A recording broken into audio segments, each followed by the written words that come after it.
आने वाले लोकसभा इंतखाबात 2024 के चलते मुल्क में इलेक्शन की सरगर्मियां तेज़ हो गई हैं, जिसके चलते मुख्तलिफ पार्टियों के नुमाइंदा उम्मीदवार अपने अपने हल्के के पार्टी लीडर्स और कैडर्स से मुलाकातें कर रहे हैं।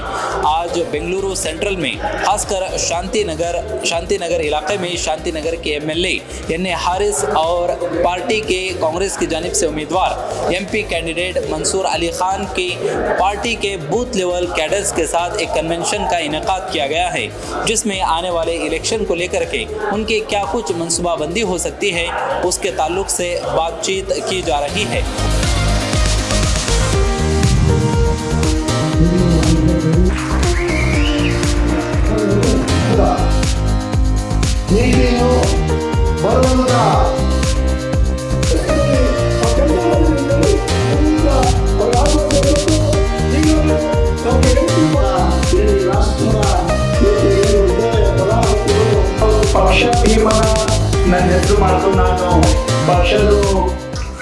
शांतिनगर में कन्वेंशन हुआ है, उसके ताल्लुक से क्या कुछ तैयारियां चल रही हैं? अभी शांतिनगर में भी जो है आप देख रहे हैं शांतिनगर में वर्कर्स मीटिंग NAR साहब की लीडरशिप में हुई है और यहाँ पर जो जोश है हमारे पार्टी वर्कर्स में, मुझे इंशाल्लाह यकीन है कि ये इस बार बेंगलोर सेंट्रल लोकसभा कॉन्स्टिट्यूंसी हम ज़रूर जीत सकेंगे। अभी जो हुआ है, जो कन्वेंशन हुआ है, हाँ मीटिंग है हमारा booth level committee meeting, workers leaders meeting. तो क्या अभी देखिए, सेंट्रल पार्लियामेंट इलेक्शन के लिए, सेंट्रल कॉन्स्टिट्यूंसी का इलेक्शन, शांतिनगर असेंबली कॉन्स्टिट्यूंसी का इलेक्शन के लिए हम लोग हमारा बूथ लीडर्स के साथ कैंडिडेट का एक इंटरेक्शन किया है। हमारे चंद लीडर्स भी आए, हम लोग उनके साथ बात किए। हम लोग पूरा तैयार से है, हम लोग तैयार करे हैं already. Our leaders are ready to work for the coming election. देखिए, पार्टी मेरा नाम सिंगल नाम दिए थे, कैंडिडेट बनाया मुझे इलेक्शन कंटेस्ट करने के लिए। मैं इनकार किया, मैं आई कांट डू नाउ, सो मैं सेड पार्टी के लिए, तो पार्टी टुक दैट।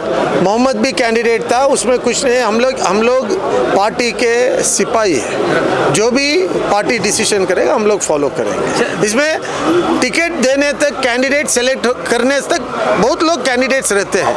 अब कोई कम्युनिटी का भी उसका संबंध नहीं है। जब कैंडिडेट आ गया, वो कांग्रेस का कैंडिडेट है। हम सब कांग्रेस है, हम कांग्रेस काम करेंगे। हरीश, 2004 से कांग्रेस को सीट नहीं है, इस बार उम्मीद है कि 24 में कांग्रेस ये सीट वापस लेगी इंशाल्लाह।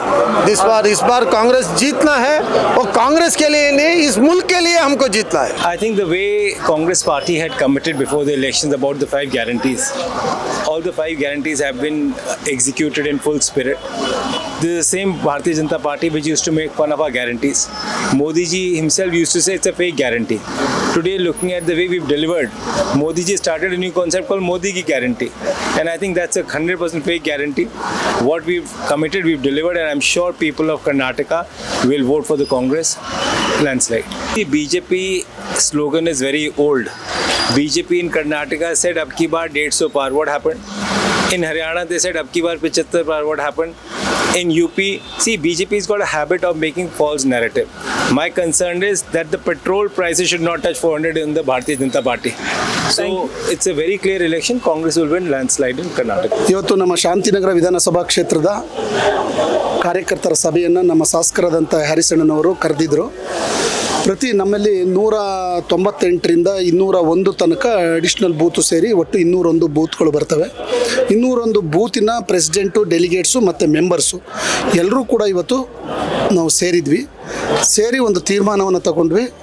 ಏನು ಕಳೆದ ಬಾರಿ ನಾವು ಸುಮಾರು 10,000 ಹತ್ರ ನಾವು ಲೀಡ್ ಕೊಟ್ಟಿದ್ವಿ ಈ ಕ್ಷೇತ್ರದಿಂದ, ರಿಜ್ವಾನ್ ಅವರು ನಿಂತಂಥ ಸಂದರ್ಭದಲ್ಲಿ. ಈ ಬಾರಿ ಅದಕ್ಕೂ ಹೆಚ್ಚು ಲೀಡಿಂಗನ್ನು ನಾವು ಕೊಡಬೇಕು. ಮತ್ತು ಇವತ್ತು ಭಾರತ ರಾಷ್ಟ್ರದಲ್ಲಿ ಏನೆಲ್ಲ ನಡೀತಾ ಇದೆ, ಮನುಷ್ಯನನ್ನು ಪ್ರೀತಿಸುವಂಥದ್ದು, ಮನುಷ್ಯನನ್ನು ಗೌರವಿಸೋದಂತೂ, ಮಾನವೀಯತೆಗೆ ಧಕ್ಕೆ ಆಗ್ತಾ ಇರ್ತಕ್ಕಂಥ ಒಂದು ವಾತಾವರಣ ಏನು ಈ ರಾಷ್ಟ್ರದಲ್ಲಿ ಸೃಷ್ಟಿಯಾಗಿದೆ, ಅದರ ವಿರುದ್ಧ ಈಗಾಗಲೇ ಅವರು ತೀರ್ಮಾನ ತಗೊಂಡಿದ್ದಾರೆ. ನಾವು 400 ಸೀಟ್ಗಳು ಬರ್ತೀವಿ, ಸಂವಿಧಾನವನ್ನು ಬದಲಾಯಿಸ್ತೀವಿ, ಮನುಸ್ಮೃತಿಯನ್ನು ತರ್ತೇವೆ ಅಂತಕ್ಕಂಥ ಮಾತನ್ನು ಏನು ಹೇಳ್ತಾ ಇದ್ದಾರೆ. ಅದರ ವಿರುದ್ಧ ನಮ್ಮ ಹೋರಾಟ ಆಗಿರೋದ್ರಿಂದ ನಮ್ಮ ಶಾಂತಿನಗರ ವಿಧಾನಸಭಾ ಕ್ಷೇತ್ರ ಒಂದು ಜಾತ್ಯತೀತ ಕ್ಷೇತ್ರ. ಅಂದರೆ ಇಲ್ಲಿ ಎಲ್ಲ ಜಾತಿ ಧರ್ಮ ವರ್ಗದವರು ವಾಸ ಮಾಡ್ತಕ್ಕಂಥದ್ದು. ನಾವೆಲ್ಲರೂ ಕೂಡ ಒಂದು ಕುಟುಂಬದಂತೆ ಇಲ್ಲಿ ಜೀವನವನ್ನು ಮಾಡ್ತಾ ಇದ್ದೀವಿ. ನಮ್ಮ ಕ್ಷೇತ್ರ ಇದೆಯಲ್ಲ, ಬೆಂಗಳೂರು ಸೆಂಟ್ರಲ್ ಕ್ಷೇತ್ರ, ಕೇಂದ್ರ ಲೋಕಸಭಾ ಕ್ಷೇತ್ರ, ಈ ಕ್ಷೇತ್ರದಲ್ಲಿ ಎಲ್ಲ ಜನ ವರ್ಗ ಧರ್ಮ ಭಾಷೆಯವರು ವಾಸ ಮಾಡ್ತಕ್ಕಂಥದ್ದು. ಮತ್ತು ಮೋದಿಯವರಿಂದ ನಮ್ಮ ಕೇಂದ್ರಕ್ಕೆ ಏನಾಗಿದೆ? ಎಲ್ಲಾದರೂ ಒಂದು ಬೋರ್ವೆಲ್ ಹಾಕ್ಕೊಟ್ಟಿದ್ದಾರಾ? ಎಲ್ಲಾದರೂ ಒಂದು ರಸ್ತೆ ಅಭಿವೃದ್ಧಿ ಮಾಡಿಕೊಟ್ಟಿದ್ದಾರಾ?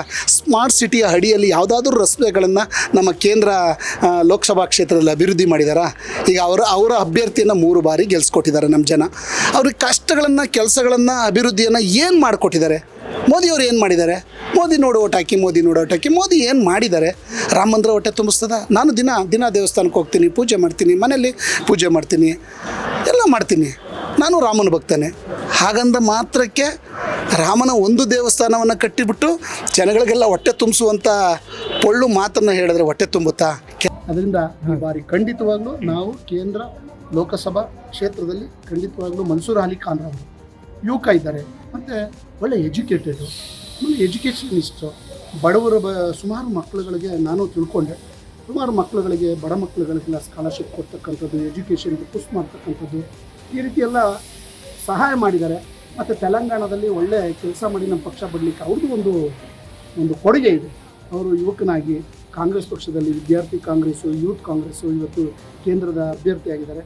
ಪಕ್ಷವನ್ನು ಯಾವ ರೀತಿ ಸಂಘಟನೆ ಮಾಡಬೇಕು, ಯಾವ ರೀತಿ ಕೆಲಸ ಮಾಡಬೇಕು ಅಂತೇಳಿ ಒಳ್ಳೆ ನುರಿತ ಅಭ್ಯರ್ಥಿ ಇದ್ದಾರೆ.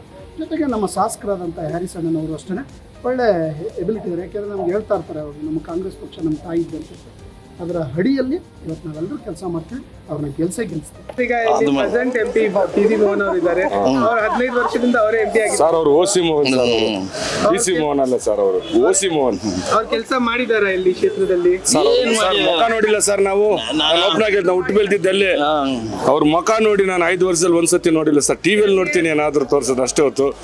OC ಮೋಹನ್ ಬಂದೇ ಇಲ್ಲ, ಏನ್ ಪ್ರಾಬ್ಲಮ್ ಕೇಳಲಿಲ್ಲ. ಒಂದು ಬಸ್ ಸ್ಟ್ಯಾಂಡ್ ಕಟ್ಟಿದಾರ ಅಂತ ಹೇಳಿದ್ರು, ಆ ಬಸ್ ಸ್ಟ್ಯಾಂಡ್ ಇಲ್ಲ ಅಲ್ಲಿ. ಅವರು ಎಜುಕೇಷನಿಸ್ಟ್, ತುಂಬ ಸಂತೋಷ. ಯಾಕೆಂದರೆ ಮಕ್ಕಳಿಗೆ ಓದಿಸೋ ಅಂಥ ಶಾಲೆ ಕಟ್ಕೊಂಡಿದ್ದಾರೆ, ಎಲ್ಲ ಮಾಡಿದ್ದಾರೆ. ಮಕ್ಕಳೆಲ್ಲ ತುಂಬ ಚೆನ್ನಾಗಿ ಓದ್ತಾ ಇದ್ದಾರೆ. ನನಗೆ ಆ ಡೆಲ್ಲಿ ಪಬ್ಲಿಕ್ ಸ್ಕೂಲ್ ನಂಗೆ ತುಂಬ ಚೆನ್ನಾಗಿ ಗೊತ್ತು. ಯಾಕೆಂದರೆ ನನ್ನ ಸಿಸ್ಟರ್ ಅದರಲ್ಲಿ ಟೀಚರ್ ಕೂಡ ಆಗಿದ್ದಾಳೆ. ಒಳ್ಳೆ ಇನ್ಸ್ಟಿಟ್ಯೂಷನ್ನು.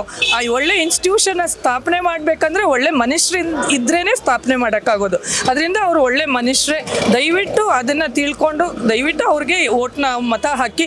ಯಾರು ಮನೇಲಿ ಇರಬೇಡಿ, ಖಂಡಿತ ಎಜುಕೇಟೆಡ್ ಆಗಲಿ ಇಲಿಟ್ರೇಟ್ ಆಗಲಿ ಯಾರೇ ಆಗಲಿ ಬಂದು ಮತಗಟ್ಟೆಗೆ ಬಂದು ಮತನ ಹಾಕಿ ಅಂತ ಹೇಳಲಿಕ್ಕೆ ಇಷ್ಟಪಡ್ತಾ ಇದ್ದೀನಿ. ಸೊ ದ್ಯಾಟ್ ಅದು ವೋಟ್ ಪರ್ಸೆಂಟೇಜು ಜಾಸ್ತಿ ಆಗುತ್ತೆ ಮತ್ತು ಗೆಲ್ಲಲಿಕ್ಕೂ ಒಂದು ಸ್ವಲ್ಪ ಅವಕಾಶ ಈಸಿಯಾಗಿ ಸಿಗತ್ತೆ ಅಂತ ಹೇಳಕ್ಕೆ ಇಷ್ಟಪಡ್ತೀನಿ.